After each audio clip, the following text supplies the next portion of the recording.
रूप पाहता लोचनी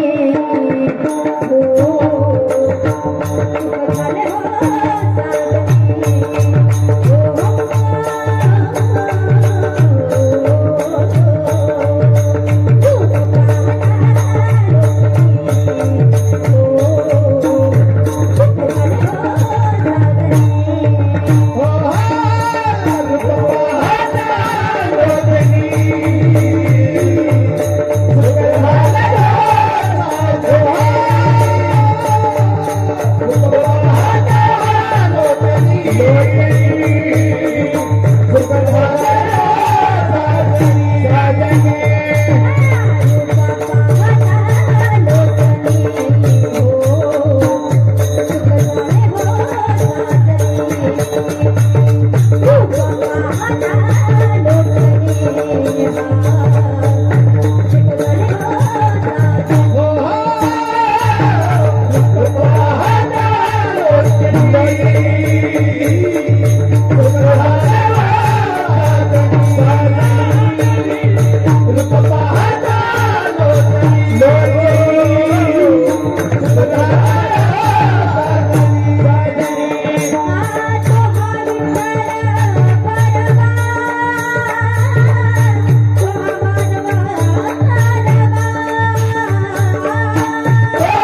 संताचे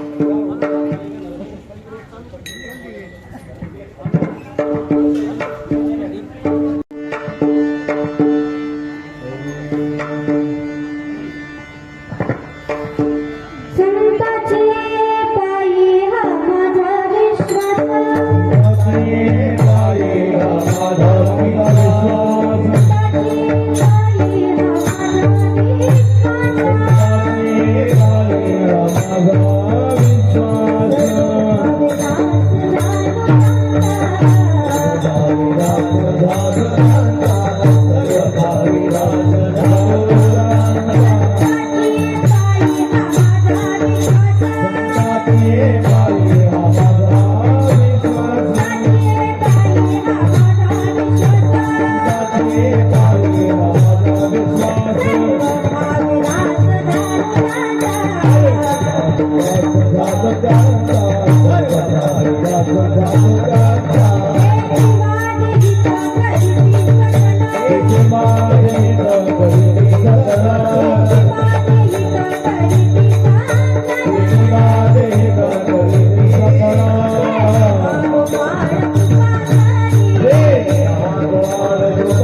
संताची पायी हा माझा विश्वास सर्व भावे दास झालो त्यांचा तेची माझी करीती सकल जेने हा गोपाळ कृपा करी भागलिया माझा वाहतील कडी त्यांची आणि जोडी सर्व सुख तेची माझी करीती सकल जेने हा गोपाळ कृपा करी तुका म्हणे शेष सेविना बडी वचन न मुडी बोलिले तेची माझी हित करते सकल जेने हा गोपाळ कृपा करी मधुरं मधुरं वदनं माधुरं नयनं मधुरं हसितं मधुरं हृदयं मधुरं गमनं मधुरं मधुराधिपतेरखिलं मधुरं जयतिदिकं जन्मनाव्रज श्वेतैन्दिरा शश्वदत्रहिं दयत दृश्यता दीक्षितावका स्वैधृतास्तव स्कन्विचिन्वते महायोगपीठे तटे भीमरथं वरं पुण्डरीकाय दातुं मुनिन्दे समागततिष्ठं त्वमानन्दकन्दं परब्रह्मलिङ्गं भजे पांडुरंगा करू प्रथम नमन पांडुरंगा करू प्रथम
पांडुरंगा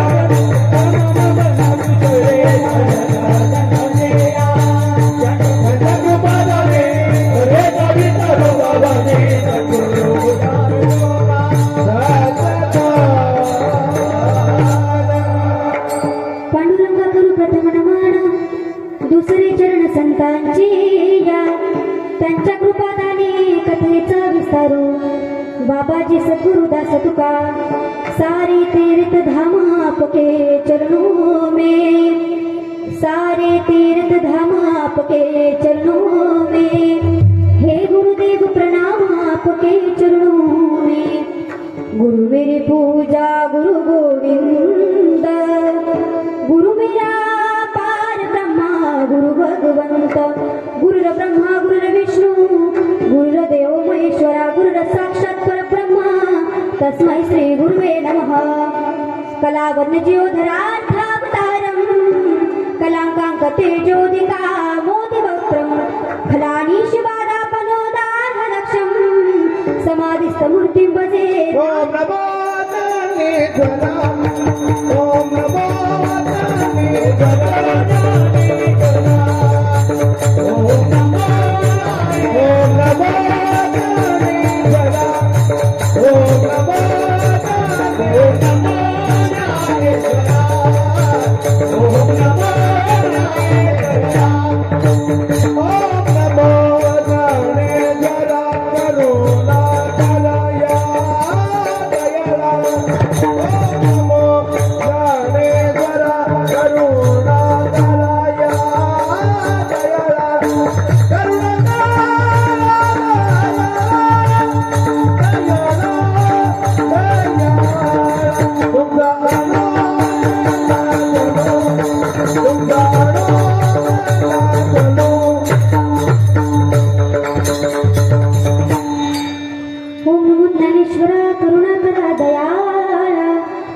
तुमचा अनुग्रह लादलो पावन झालो चराचरी मस्तक हे पायावरी या वारकरी संतांच्या सेवे लागे सेवक झालो तुमच्या लागून निज चरणा अहो स्वामी तुमया देवा यावरी न करावा उभेर संताची पायी हा माझा विश्वास सर्व भागे दास झालो त्यांचा ते जी माझे हित करीती सकल तेने हा गोपाळ कृपा करी विठाला विठाला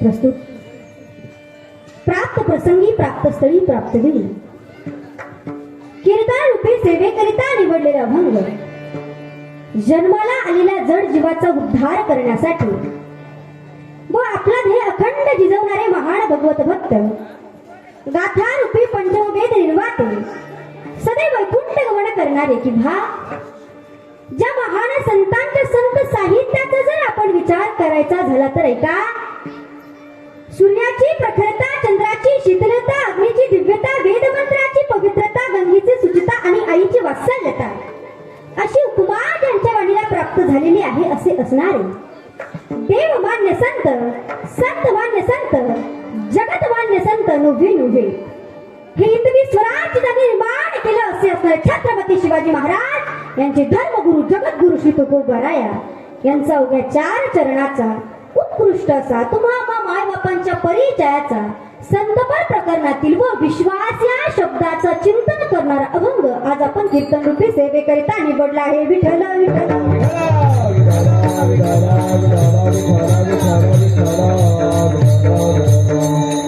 या अभंगाचा सरळ सरळ अर्थ असा आहे जगद्गुरु तुकोबाराय या अभंगामध्ये म्हणतात की बाबा रे जीवन जगत असताना तुला जर तुझ्या जीवनामध्ये तुझ्यासाठी विश्वास पात्र ठिकाण जर तू शोधत असेल विश्वासासाठी पक्क असणारं ठिकाण जर तू तुझ्या जीवनामध्ये शोधत असेल ना तर या मृत्यू लोकामध्ये तुझ्यासाठी तुझं कल्याण करण्याकरिता तुझ्या जीवनाचं सार्थक करण्याकरिता विश्वास पात्र ठिकाण कोणतं असेल तर ते संतांचे चरण आहेत आणि त्या संतांच्या चरणावर तू त्या ठिकाणी विश्वास ठेव मग तो त्या ठिकाणी अनेक साधक मंडळी माझ्या जगद्गुरु तुकोबाराय समोर बसलेले होते जगद्गुरु तुकोबाराय सांगत होते तेव्हा त्यातले एका साधकाने माझ्या जगद्गुरु तुकोबारायांना प्रश्न विचारला की महाराज तुम्ही सांगताय विश्वास जर ठेवायचा असेल तर संतांच्या चरणावर विश्वास ठेव परंतु तुम्हाला अनुभव आहे का तुम्ही आम्हाला सांगताय परंतु तुम्ही स्वतः अनुभव घेतला का तेव्हा जेव्हा जगद्गुरु तुकोबाराय म्हणतात हो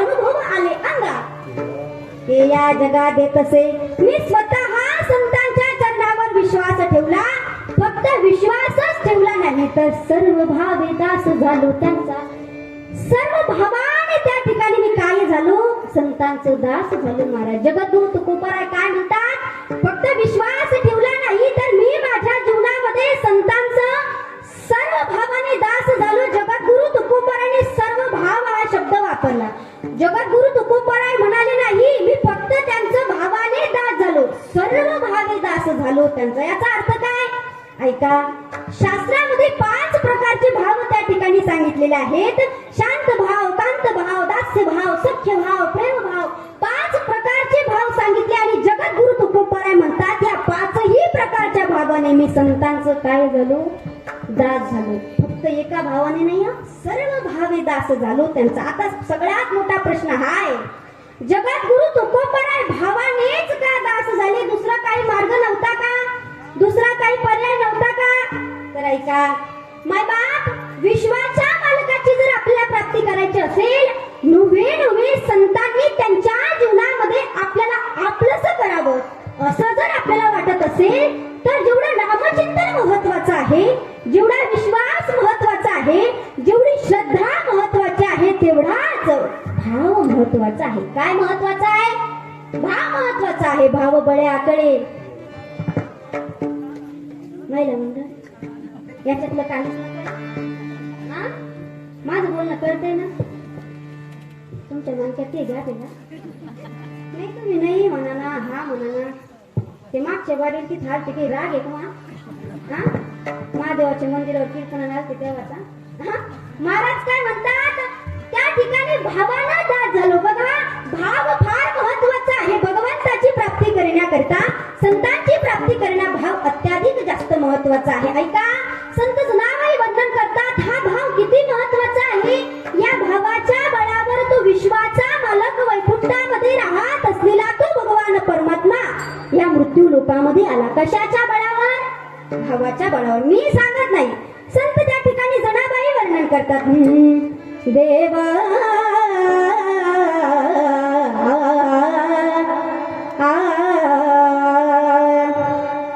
देवा भवाचा भुकेला, देवा भवाचा भुकेला, देवा भवाचा भुकेला. वैकुंठ सोडोनी आला, वैकुंठ सोडोनी आला, वैकुंठ सोडोनी आला, सोडोनी आला. देवा भावाचा भुकेला, देवा भावाचा भुकेला. ऐका, संत जनाबाई वर्णन करतात, अहो त्या विश्वाच्या मालकाची तुम्हाला प्राप्ती करायची असेल, संतांची जर जीवनामध्ये तुम्हाला प्राप्ती करायची असेल तर भाव फार महत्वाचा आहे. का सुभाषितकार वर्णन करतात, भावेन देवू कलया नरेंद्र धनेन कांता कपटेन शत्रू सत्तेन मित्र कृपयाच पुत्र ज्ञानेन मोक्ष वशमानयंती. याचा अर्थ असा आहे, अगदी लक्षपूर्वक आहे का. बघा, मोक्षाची जर तुम्हाला तुमच्या जीवनामध्ये प्राप्ती करायची असेल तर तुमच्या जवळ ज्ञान असणं फार गरजेचं आहे. तुम्हाला वाटतंय ना तुम्ही जीवनामध्ये मोक्षाची प्राप्ती केली पाहिजे, हे जगणं संपल्यानंतर तुम्हाला मोक्षाची प्राप्ती झाली पाहिजे असं जर तुम्हाला वाटत असेल तर तुमच्या जवळ ज्ञान असणं फार गरजेचं आहे. मित्राला जर तुम्हाला वश करायचं असेल तर तुमच्या बोलण्यामध्ये सत्यता असली पाहिजे. शत्रूला जर तुम्हाला वश करायचं असेल तर तुमच्या वागण्यामध्ये कपट असलं पाहिजे. राजाला जर तुम्हाला वश करायचं असेल तर तुमच्या जवळ एखादी कला असली पाहिजे. काय कला असली पाहिजे? बरं, पुरुष वर्ग याच्या पुढे जाऊन सांगू. ऐका बरं का. बघा, पत्नीला जर वश करायचं असेल, हे जे का हत्ती यांना जर त्या ठिकाणी तुम्हाला वश करायचं असेल तर तुमच्या जवळ काय असला पाहिजे? दोन बोटानं सगळं कळतं तरी तू काय करतो रे. काय पैसा असला पाहिजे. आता हे मी सांगत नाही बरं का, धनेन कांता.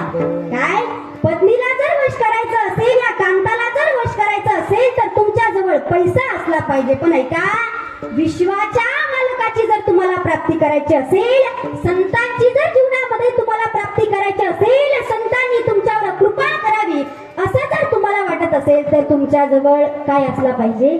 भाव असला पाहिजे. भावेन देवो काय असला पाहिजे?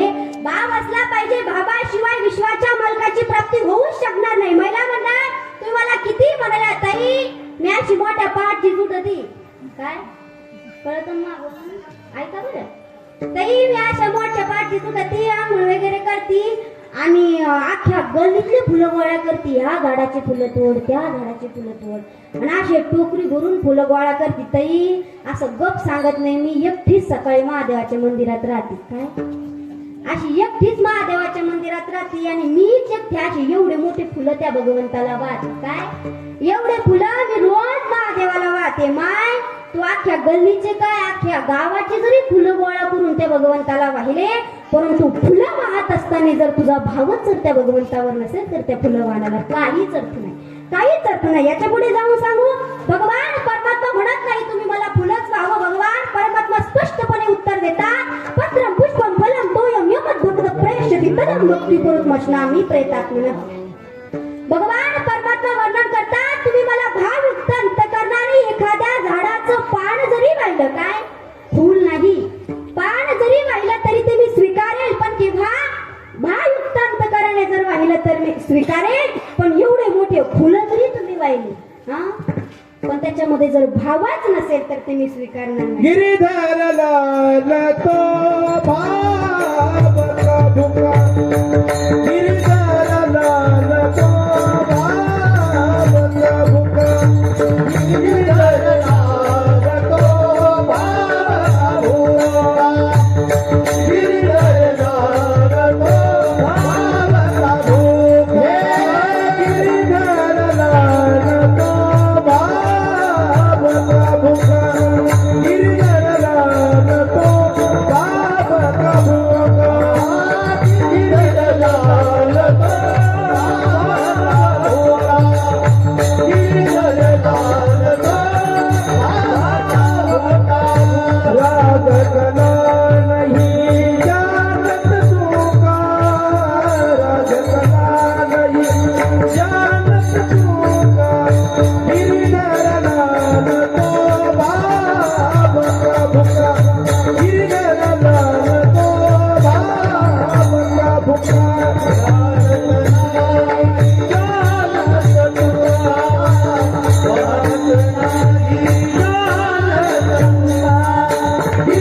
कशाचा भूका ऐका कशाचा भुकेला आहे हो तो भगवान परमात्मा फक्त आणि फक्त भावाचा त्या ठिकाणी तो विश्वाचा मालक भुकेला आहे महाराज ऐका अहो विश्वाच्या मालकाचं दर्शन घेण्यासाठी जर तुम्ही मंदिरामध्ये गेला काय साक्षात त्या विश्वाच्या मालकाचं दर्शन घेण्यासाठी तुम्ही मंदिरामध्ये गेला अहो तो विश्वाचा मालक तुमच्या समोर उभा आहे त्याचं सुंदर